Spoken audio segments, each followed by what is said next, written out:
There you go. Welcome to another live session together with me. I'm David Angway. I'm a registered financial planner and also a Sun Life financial advisor. And welcome to the show because at the end of the day, I miss you guys. I know for a fact that a couple of you who's currently watching right now, you know that I've been doing a lot of financial talks recently. But again, I haven't done the webinar or a particular live session here in Facebook. So well, I got plenty of inquiries coming directly from my clients, non-existing clients, but I'd like to answer a couple of things. But I just want to give a shout out directly for those people who's currently tuning in, and this I just want to put the disclaimer right now. All right, so when am I gonna be doing the live session? Well, number one, Tuesday, Thursday, and Saturday, 12:30.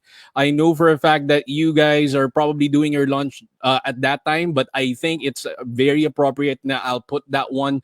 I'll put the live session every 12:30 para at least kahit paano you get to see this one on your news feed.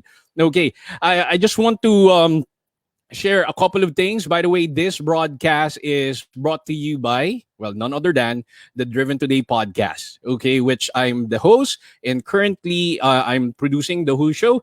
So I hope that if you would like to grow your career, learn more about growing your career and finances, please, okay, make sure to tune in directly through our Spotify. We do have a particular website as well. You can go ahead and check the driventodaypodcast.com. And if you do have some feedback, about the program and what kind of topics would you like me to discuss, then please, email me at info@driventodaypodcast right now. So I'm so happy now we're currently live right now. Okay, I'm currently sharing to you. Well, we got a very special topic. Okay, um, because a lot of people, you're probably an employee, you're probably an employer, and you would like to learn more about how can I go ahead and manage my finances. Pandemic is bringing me a lot of realization, and gusto ko rin na at the end of the day gusto ko rin kumita ng pera. Okay, ayoko nang mahirap, ayoko nang maging feeling refugee, and I'd like to make sure that I can control my finances. So what should I do? So those are the common questions that I've been receiving for the last couple of weeks. So for about 5 weeks or 6 weeks that we've been in the ECQ. Actually, mga around how many days do we been in the ECQ, guys? Okay, I think mga around 8 weeks na tayo, no? Mga around say 60 plus days na. Okay, imagine that one. So right now, I just want to share it with you guys. Now, what you need to do is like to build an income stream. Okay, that will solve all your problem right now in terms of your finances. So, what do I mean by building an income stream? Because I also believe that you're familiar with the Warren Buffett. Warren Buffett is actually a billionaire entrepreneur, philanthropist, and at the same time an investor who believes in value investing. And he always reminds us that you should never depend on single income. Because remember a couple of months ago, maybe you're not thinking uh, about getting your savings depleted kasi you're thinking na the money will always gonna be there. Pero since no work, no pay ka, or currently you're an employee pero skeletal din yung payment system sa inyo ng employer mo, definitely you're also suffering from this one. So that's the main reason why never depend on a single income is a really good advice. So what should I do? Kasi all I know, all you know probably is the number one, earned income. Okay, what do I mean by that? If you are working for a job, if you do have a job right now, if you have an employer today, earned income is actually something that you get directly from your employer. Okay, you got benefits as an employee. Okay, so maybe or majority of you who's currently watching, who's currently tuning in right now, earned income is the only one income stream mo. Pero here's the dilemma. Guys, remember this one. Here's the dilemma. What will happen if this thing, nawala sa'yo?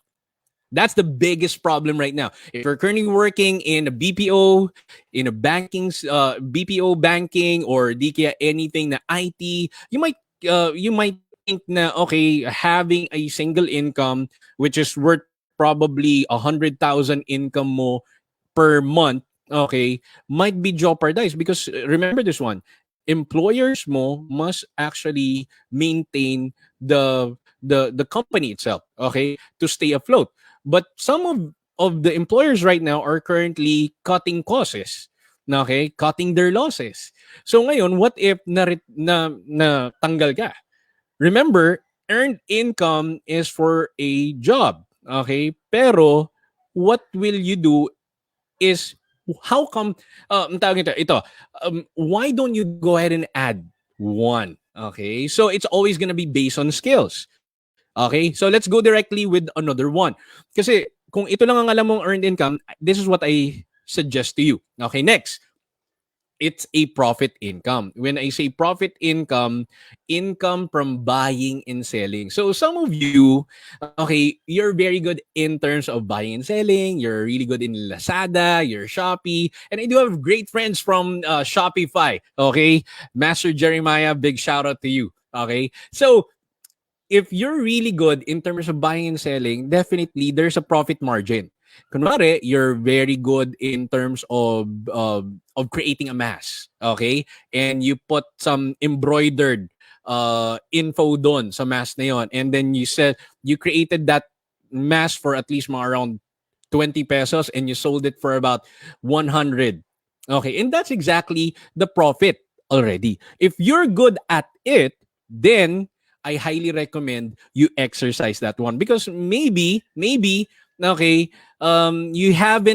you're not really believing too much about yourself because you haven't done that yet. Okay, but I know a couple of people, once they tried it and then they stick to it for about couple of weeks or months, then they actually grow their skills. And that's the main reason why profit income is also necessary for you to grow your finances. Majority of the millionaires right now, okay, don't just depend on the earned income.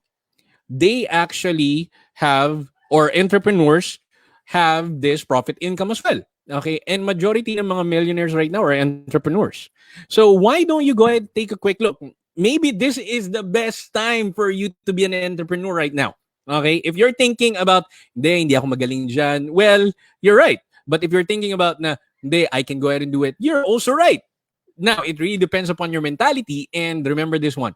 If you are friends, okay, don't get me wrong on this one, but please, okay, listen to me.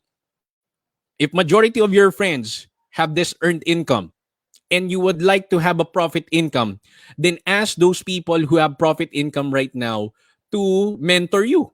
Okay, they can actually put under your wings and help you out in terms of growing your finances by simply interviewing them, asking them what are their struggles, their challenges. Because if you're gonna be doing it alone, remember, you're gonna die alone.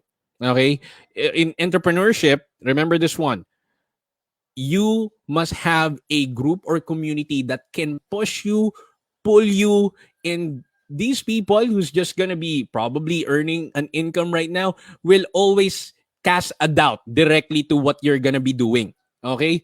Di ba? So I've experienced that one. When I get out from my corporate world, many people are skeptic. They don't want it because they felt so safe.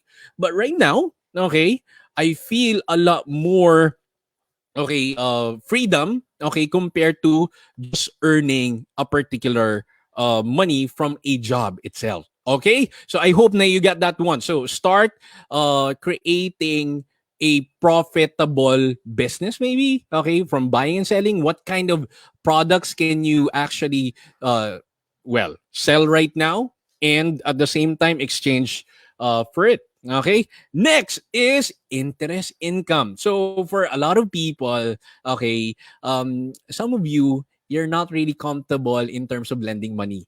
Okay. But remember, okay, I do have great friends who have this business and they're earning a lot because they understand the business model nila. Guys, remember this one: interest income. This is not for the faint heart. Remember this one. What if let's say for example, ito yung pinakatanong, Dave, how would I know whether I'm really good in terms of lending money? Well, if magaling kang mangolekta at magaling kang mag double check whether this person is trustworthy, then okay, I think you got the edge on that one. Okay, sorry, my dog is actually barking. All right, so anyway, here's the thing. Okay, if you're really good in terms of collecting money, I think that's gonna be a really good way for you to gauge na you can actually create this one. This one's not always gonna be for everybody. Okay? And this is a big shout out for to all of my friends right now who's doing really good and very smart in terms of lending money to a lot of people. Well, bigyan ko kayo ng tips. Okay, since these are my friends, but I'm not gonna be naming names. All right. Some of my friends who are lending money, okay, they're not loan sharks. Okay, they're very profitable and they're lending business owners and they're absolutely doing a fair business. Okay, and that's the main reason why. So maybe you can go ahead and simply look for a collateral. Okay, maybe you need to look for a what do you call this one, a person who can go ahead and mentor you. Maybe you do have excess money. Okay, but at the end of the day, remember this one. Okay, when you lend people, okay, and at the same time they cannot go ahead and pay, that's gonna be a little bit of frustrating for you. Actually, for a lot of people, it will be a lot.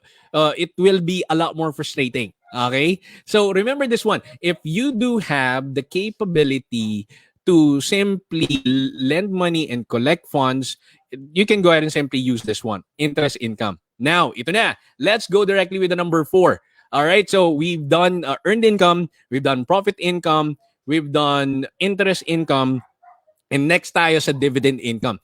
When you say dividend income, a lot of people right now, okay, don't own a stocks. If you own a stock right now, okay, go ahead and take a quick look on your on this particular option. Okay, you can own a stock by simply opening up a stock brokerage from a stock brokerage company. Open an account there. You can probably start for other stock brokerage. They start with 1,000, start with 5,000, they start with 25,000. But again, remember this one: before you own a stock, okay, now of any certain company, you need to understand how does these things really work. Okay, because if you're not familiar with owning a stock, you cannot go ahead and earn a dividend or probably chambahan lang. Because remember, if you don't understand how your money grows, you're gambling. Umaasa ka sa mismong chance. Umaasa ka sa luck. You're not actually looking at the system. You're not looking at the possibility of earning money through a proven system. Pero ikaw, umaasa ka na parang tumataya ka lang sa loto.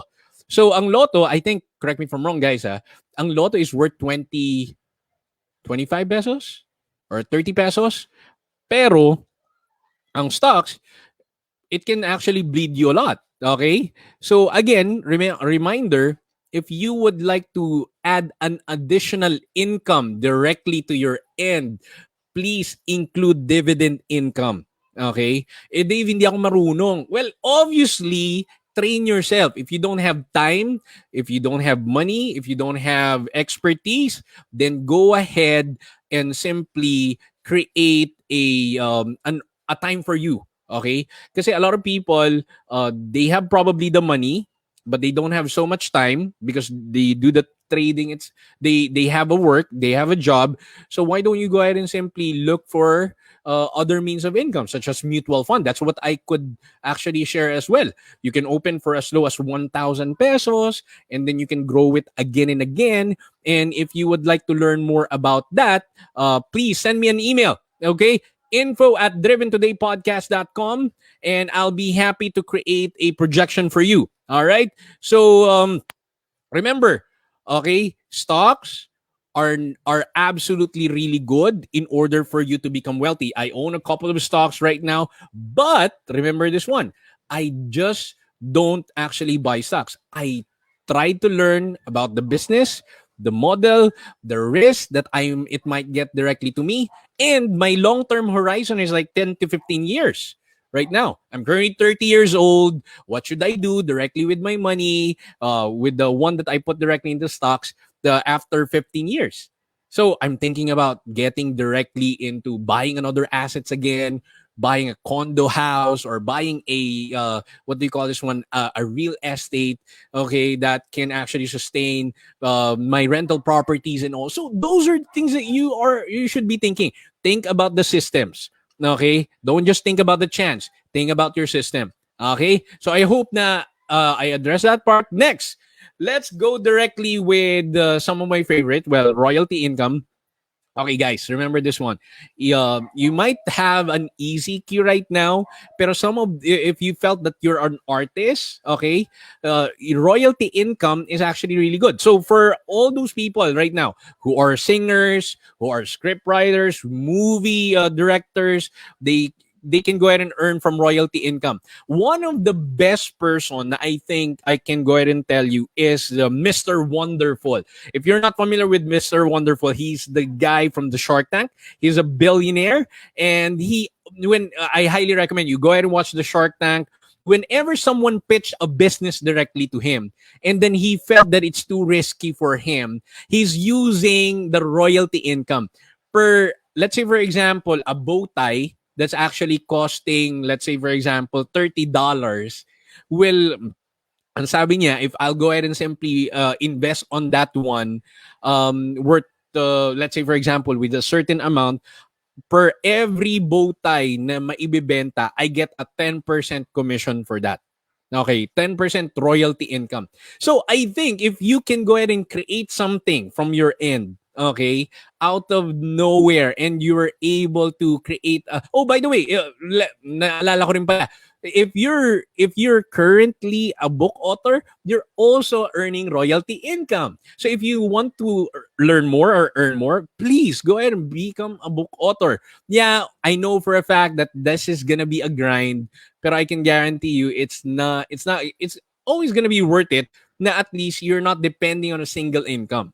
Okay, Dave, you know what? Uh, Another thing. Okay, I'm so sorry. It's like things keep popping into my head. Okay, number one, vaccine. Okay, remember this one. If you created a vaccine, okay, in everything that you in if, let's say, for example, there's a vaccine already for this pandemic, I can tell you that vaccine, okay, that company will become a billionaire, okay, because of the sales alone, because everybody needs it.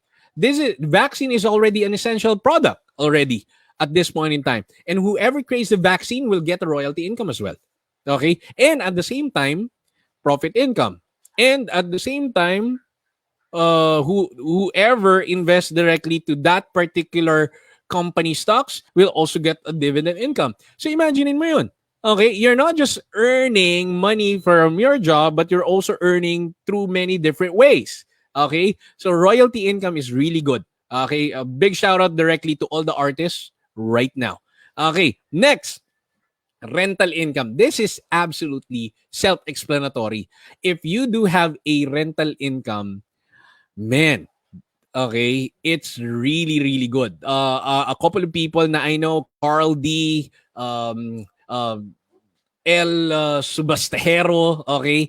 Those are my good friends from the industry. They're actually communicating to a lot of people na, hey, rental property is very good. It can actually solve a lot of your problems in terms of your finances. And some of you might retire and chillax, okay, at the end of the day, and knowing that there's an income all the time. All right. So, again, for those people who are interested in terms of getting into the rental income, if you, kasi a lot of people will need na big lump sum of money or big capital. Pero I know for a fact that there's this particular company, a really good platform called FLINT Properties. Okay, I spoke to him directly a couple of weeks ago, and I put him directly into my podcast. All right, check it out directly in Spotify or in Apple Podcasts. I spoke directly to Andre Mercado, and we talk about the property. Okay, revenue, how do you get that one? Alam mo bang you can actually invest as long as 1,000 pesos. Okay, and then you get a guaranteed returns. Okay, for that one. So why do we go ahead and simply take a quick look at plint.com.ph and check out the mismong property solutions nila. Okay, and I actually posted it directly to my YouTube account. So please subscribe directly to my YouTube. That's gonna be David Angway, registered financial planner. Now, ito na. Let's talk about capital gains. Capital gains is very, very important. Okay? So let's say for example, ang value ng mismong um, uh, lupa mo. Okay? Guys, remember this one. The main reason why I'm suggesting you to keep saving more money is because you can go ahead and buy more assets. Don't save so much money and then you buy liabilities. Okay? It will kill your finances, and I don't want that. Okay, I want you to grow your assets, and that's the main reason why I'm doing a live session with you, and that's the main reason why I'll be happy to share to you all these things directly inside my head.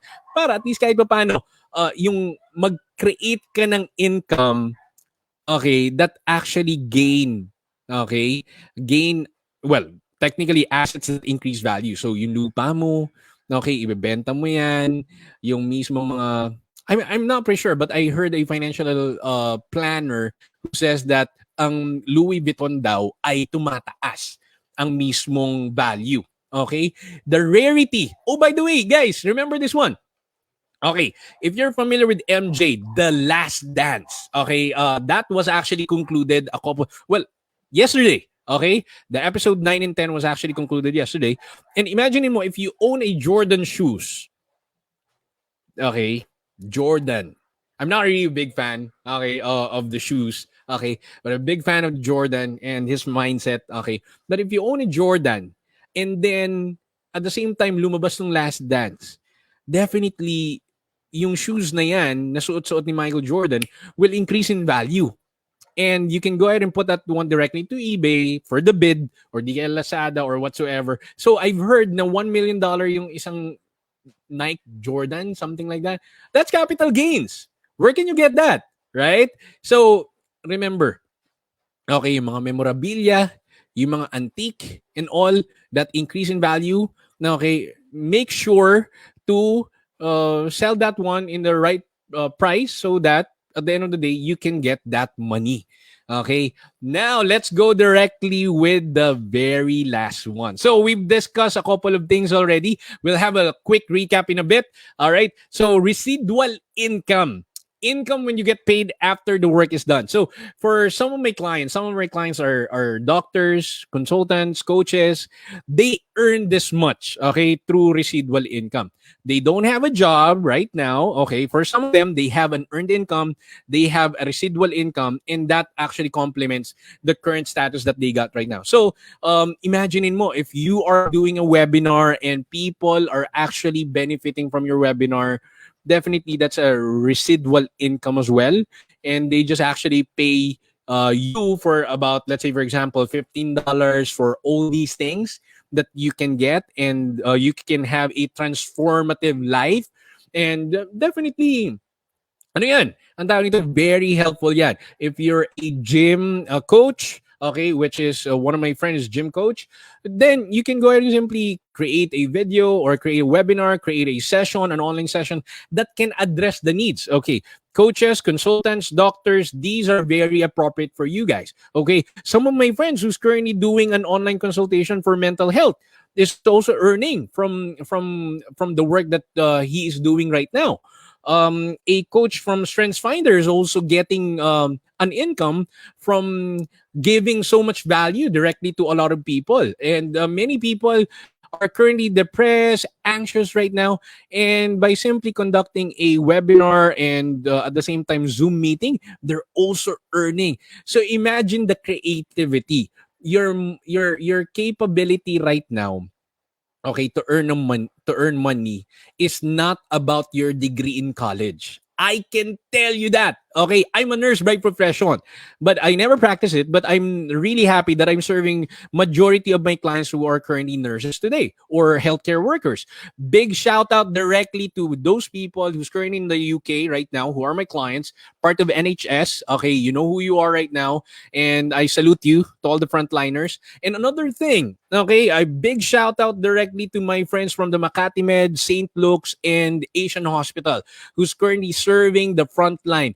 You guys are amazing. I keep on praying for you guys na you'll be able to ang tawag nito, we can go ahead and simply go through with this one. We can survive this one. And please keep yourself okay in check all the time and keep praying for you. All right. So again, I hope na at the end of this particular session, I hope you learned so much. Okay, this is just a very short and sweet 30-minute live session. Okay, and I hope that you are learning a lot, and I hope that you guys are learn so much about the activity. Okay, now remember this one as a coach, as a consultant as well. I challenge you to apply the principles. Okay, so this is just a quick recap before we wrap this up. Okay, number one, earned income. If this is the only the income streams that you have, might as well add another one. Profit income, income from buying and selling. So start your business right now. I know a couple of people who probably nag-trending to sa Twitter. Sabi, he got at least 2,000 pesos and then he actually created a banana queue. Okay? So he's earning 1,000. So imagine mo yung creativity. It's not about his degree in college. It's not about his background when he was in college. It was his determination that will help him out get through with this. Okay? Next is interest income. Income in terms of lending money. Next is dividend income. Income from owning stocks. Okay, so I highly recommend you can go ahead and open up a mutual fund account, and please also consider owning a life insurance as well very soon. Okay, and I'll be happy to discuss that one ASAP. Meron pala akong mga what do you call this one, blogs regarding insurance investments. And kindly go ahead and double check it out directly in driventodaypodcast.com. If you do have questions, comments, leave a note directly there. And if you do have some quick concerns, send me an email directly at info@driventodaypodcast. All right, so let's go ahead and simply end this one with the royalty income. Okay, so make sure that your idea is profitable. Next is rental income. If you don't have money or big enough money to create a house, go directly with FLINT Properties. It will help you a lot. Visit flint.com.ph. And lastly is the residual income. Oh, by the way, capital gains. Okay, make sure that you buy assets to create more money. And lastly, residual income. Income when you get paid after the work is done. So if you would like to be a financial advisor, please feel free to get in touch with me. Okay, add me up on Facebook. That's David Angway. All right. Subscribe directly to my channel. That's David Angway, registered financial planner. Instagram, David Angway. Facebook, David Angway. And see you again on Thursday. I'll be happy to discuss again a very interesting topic that I'm getting a lot, okay, of inquiries. And if you do have questions, please leave a comment. And thank you so much. Big shout out directly to my friends from the life insurance and investment industry. All right, sayonara.